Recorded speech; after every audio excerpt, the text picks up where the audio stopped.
Okay, you ready for me to potentially have a meltdown? Because this is the time. Hold me accountable. Leave a comment just saying, Dante, I'm disappointed in your picking. Leave that comment. And if you leave that comment, promise you, with enough of them, I will post me playing this song, alternate picking this one lick that I can't alternate pick. That I really want to alternate pick, but I can't because I suck at it. How do I put this stupid strap on?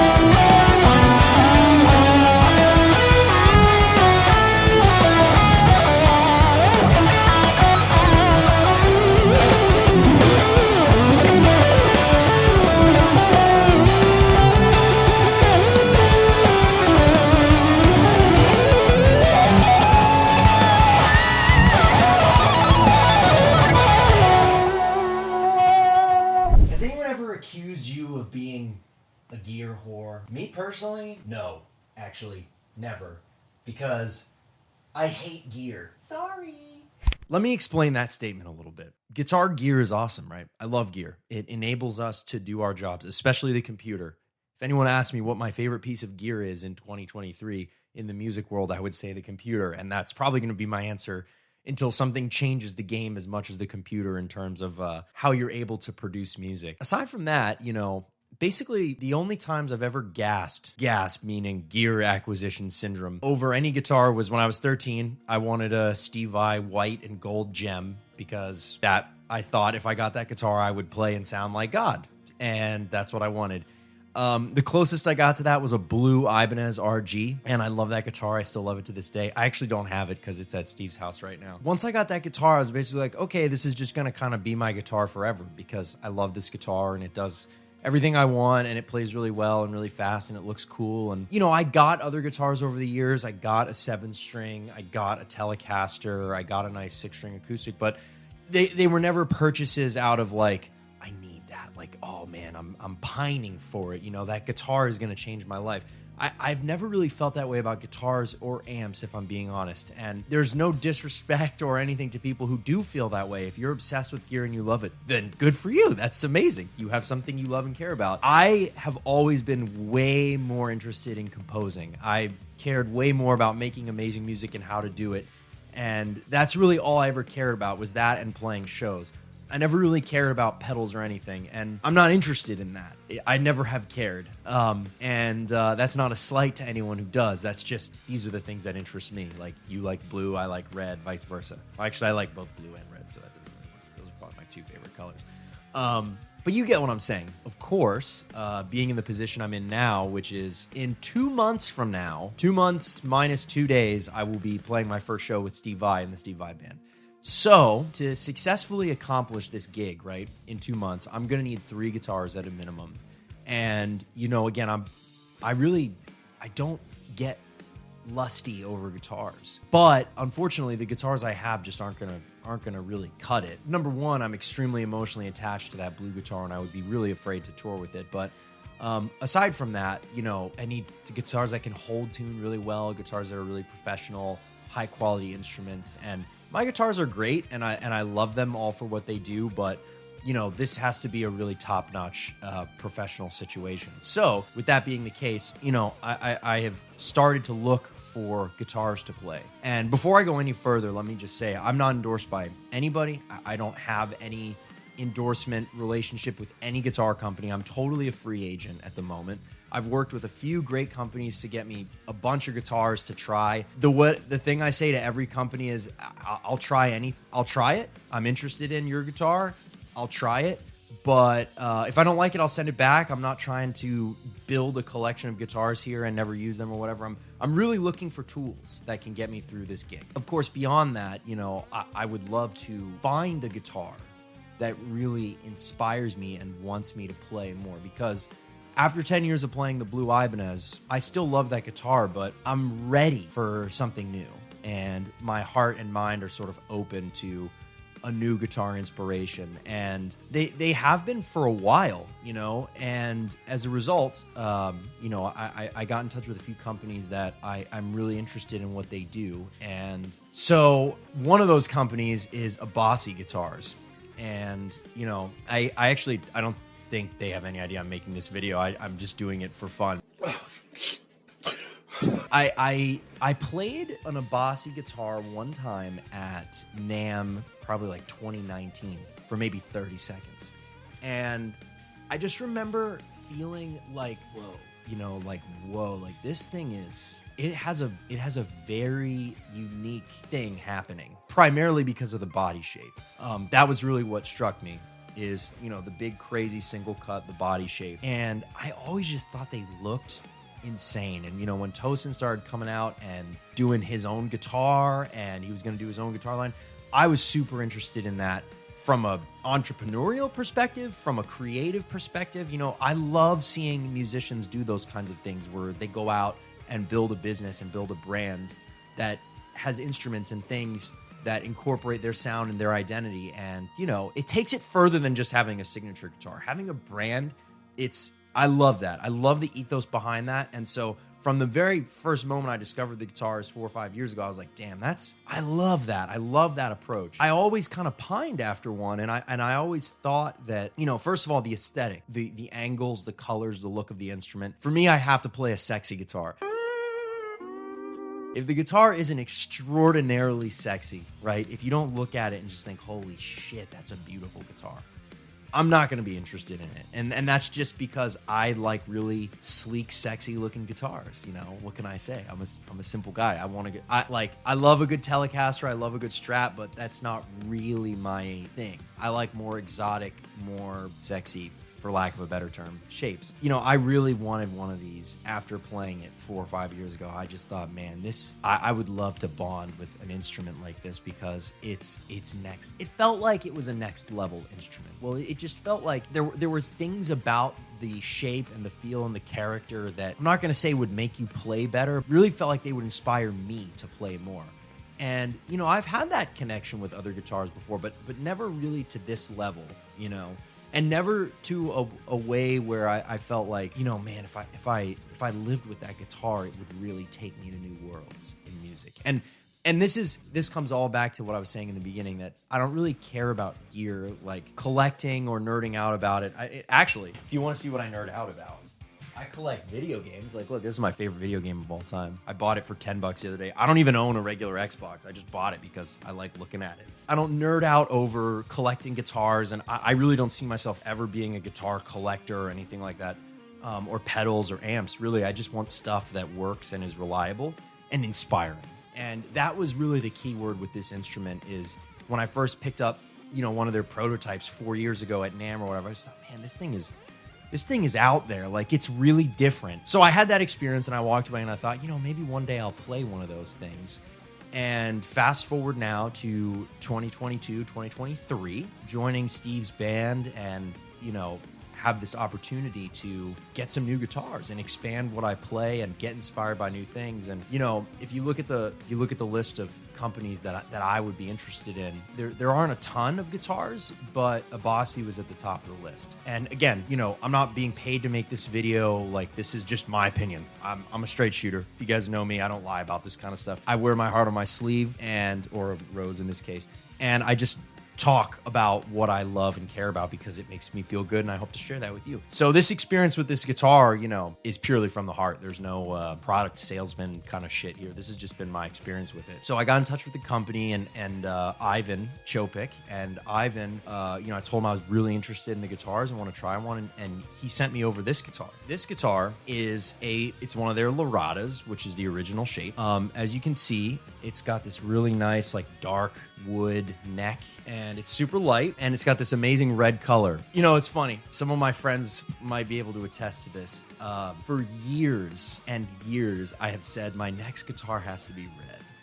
And I had the blue guitar, and the blue guitar is, you know, my happy blue sky guitar. At a certain point, I was like, man, the next guitar's got to be red because, you know, Dante's Inferno, yada, yada. it's got to be red. And I love red. You know, when Ivan sent me the guitars, the color options, I was like, dude, that red one, that's the guitar. That's got to be it. That's got to be it. And I got the guitar and took it out of the case, you know, and I was extremely excited for it to arrive. And, you know, started playing it, and nothing crazy. I just kind of felt its energy, you know. And there's so many things about it that grab me. Like the headstock shape, you know, it's so gorgeous. The body shape is obviously gorgeous and unique. The finish, the satin finish is just amazing. I love the red. I mean, I just love the color. It's a burst of color, but it's not flashy, and it's so refined and mature and badass and mean looking. And then I started playing it, and you know, my first assessment of a guitar is always the neck shape. And this neck shape, for me personally, this is my personal opinion. This might not be right for you, but for me personally, this is the best shaped neck I've ever played on a guitar. Up until this point, I've always loved the wide Ibanez neck, and I still do. But I always felt like it needed to be a little thicker. Not too much thicker, but in making it thicker, there's a shaping that this guitar has that it's almost, the flat part in the middle is sort of like spread out. You know how you have the Strandbergs with the Endure neck? It's got the little trapezoid thing. I think the concept here was sort of like, make that trapezoid a little bit kind of in the middle and just run it straight down the middle. And not as an actual trapezoid. I mean, it's a rounded neck, you know, but it has, it just has this sort of wideness and sort of slight flatness, but also it's a little thicker than my Ibanez neck that I'm used to. And it just feels fantastic. The neck feels fantastic. By the way, this is their Legion model, so it's not the most expensive one they offer. So part of me was wondering, what's the quality going to be like, the build quality? And it is extraordinarily high. It feels like a premium instrument. You know, the control switches. I have a custom USA built guitar that I spent a lot of money on from another company, thinking it was the best, and I still do really like that guitar, and it has an amazing sound, but the controls on that guitar feel really cheap, and as a result, it makes it feel like a cheapo instrument, even though it's not. And the bridge feels really good, and it stays in tune really well. So these are all the things that I'm noticing right off the bat, and then I start playing the guitar, and I start kind of putting in some work, putting in some hours, and just seeing how it felt. And this big cutaway was a huge concern for me, because I was thinking, well, is that going to work for me? You know, because I love to bend aggressively and I always wrap my thumb. But what I started to discover is, no, I can't bend the 23rd fret the way I normally do. You know, my thumb has to be down here. I can't get my thumb over the top of the neck here.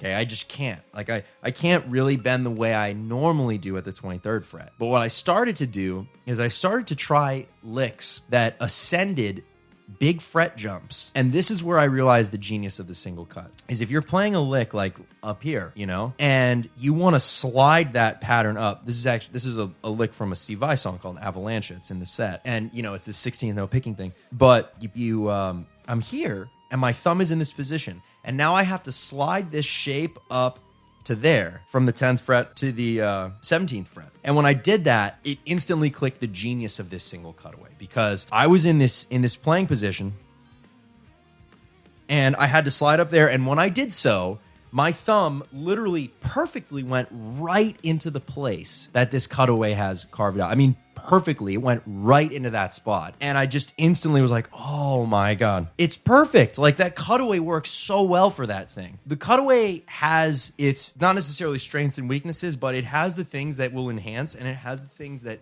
you might have to adjust your style. So if I wanted to bend at the 24th fret, you know, I have to keep my thumb sort of in that slot, which is fine. It's fine. It's just different. But the improvement in facilitating high speed, high performance, whatever guitar playing, where you have to slide frets in a fast lick, unmatched. Because normally when I'm playing that lick, I have to sort of bend over the guitar to keep my thumb there. But here, the guitar just kind of forces your thumb where it's supposed to be. So I really like the single cut. I'm still adjusting to it, but my first impressions and sort of my first blush with it, I love the guitar. I love the single cut. Of course, I love the guitar, but I love the single cut. And then the body shape itself. I always play classical seated position with the guitar in like this, because it's the most comfortable for me, for my right shoulder and my hands. And this guitar is just made to be played like that. It's just the whole concept of the cutaways and the body curvature and this This shape here is, the guitar is designed to be played like this. You can play it like this and it feels great, but the whole point of this design is that if you want to play it classically, it's going to be perfect. And that's how I play. That's so important because this is where I live with the guitar most of the time, That's about the sort of body shape of the guitar. Now the pickups. I want to talk about the pickups as well. These are the Tosin Abasi signature Fishman Fluence pickups. They don't have a push-pull. I think it's like a voicing switch. And I haven't totally wrapped my ears around what this is doing when it's in and out. Truth be told, I haven't looked it up either, but it's not quite a single coil thing. It's not a coil tap. It sort of changes the EQ. It sounds like when it's out, it's sort of a single coil. It's like it has a little bit like less EQ and harmonic information. It's maybe a little thinner sounding, but not thin, but like EQ is a little different. When it's pushed in, it sounds a little bit more full. So that's kind of how I would describe them. Just first impressions, that's kind of the point of this video, is the first impressions. But the pickups, I started playing with them, and I have used Fishman Fluence before. I have not used these. My experience with Fishman Fluence was unbelievable clean sounds, unbelievable high gain rhythm sounds, horrible lead sounds. Like, no offense, but the Fluence Moderns, I believe, were the model I played. I could not use them for lead playing, and there was just something about the harmonic structure that when I would just do like a nice vibrato and a simple bend, it just sounded not good. It just didn't sound good. But the rhythm sounded incredible, super punchy, super focused, and the clean sounded incredible. So I was a little bit skeptical about whether I would like these pickups. Boy, was I wrong. These are probably the only humbuckers I would ever need, if I'm being honest. They are ridiculous. The harmonic response, the response to vibrato, the response to my style of lead playing, they're snappy and they have that snappy immediateness of Fluence, but there's this other thing happening that I can't really describe, but the harmonics are everything to me. And the pinch harmonics on this guitar are so alive, and the fretted harmonics are so alive on this guitar, really because of these. And they just grab the note so instantaneously and aggressively, yet also in a way that is friendly to my ear. That was the thing about the Fluence Moderns, is that when I was playing leads, they weren't friendly and they were kind of missing this sort of smooth harmonic aggressiveness that I love in a humbucker, specifically in my DiMarzio Gravity Storms. I love those pickups. That's what's in my Blue Ibanez. And I love, love, love, love, love how those guitars sound for lead sounds, how those pickups sound for leads. For cleans and dirty rhythms, okay. Dirty rhythms, yeah. Cleans, meh. Leads, amazing. But these pickups actually do it all. And the clean sounds are ridiculous. The clean sounds are ridiculous. I mean that. They are insane. The articulation in the highs, the sparklingness, but without sounding thin and brittle. The Fluence Moderns are super sparkly as well, but they have a slightly thin and brittle sound to them. These pickups do not. They sound like 3D perfect. Every part of the EQ curve is perfect that you want to hear. So the cleans are amazing. The rhythms are, of course, fantastic, and the pinch harmonics and harmonic content is ridiculous, but this guitar feels unbelievable to play leads with. It's so responsive. It's so fast, the pickups. They sing. They sing in the way great humbuckers do. And that's what I was afraid they would be missing, but they are not. And they deliver on all three levels of playing, in my opinion. So, first impressions with the guitar, I'm extraordinarily impressed. The build quality, for not being made in America is not part of the sentence, right? Like, this feels like a totally premium instrument. I have no doubts about the build quality. The design is, I think, brilliant. It's innovative. It's super comfortable. It feels so good to play. It just bonded with me. And the colors, the paint, the color of the wood. This right here is where I live. I live looking at this, and it's just very comfortable here, very inspiring. The neck shape is unbelievable. It really is. And that's all there is to say about it for me. All this stuff is subjective. And, you have to also be careful in 2023 because gear and sounds and plugins and pedals and guitars and amps and all these things get so hyped up on the internet. These pieces of gear get so hyped up on the internet, and they get built, because gear is so much being built around individuals now more than companies, which is amazing. Individuals have fans, artists have fans, companies have customers. Artists have fans. So when an artist does something entrepreneurial, the people who already follow them are fans, not customers, right?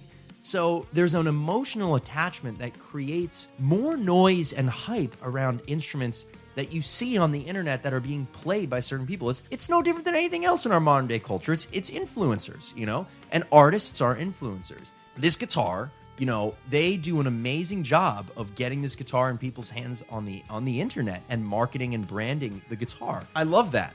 I think that's genius. I think you should be doing that. If you're not doing that and you have a company, you're screwing up. But the one caveat I have with that before I get my hands on any kind of instrument as well, is the guitar actually good? Or are people just hyping up the name because it's the cool thing to do? And I am here to tell you my first impressions and my experience with this guitar. It is very much not name hype. This is an extraordinary instrument, and I mean that. I love playing this guitar.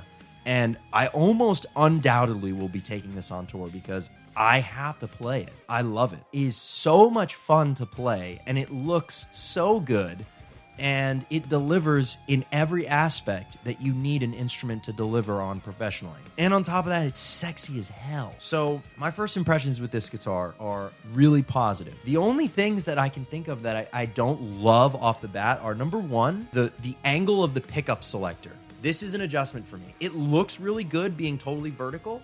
It looks great. I am just so used to flicking that switch at an angle. You know, I'm so used to it being angled like this that when my hand goes to flick it, I'm like, wait, where is it? It's something I'm having to adjust to, and I don't know if I'll ever like it this way.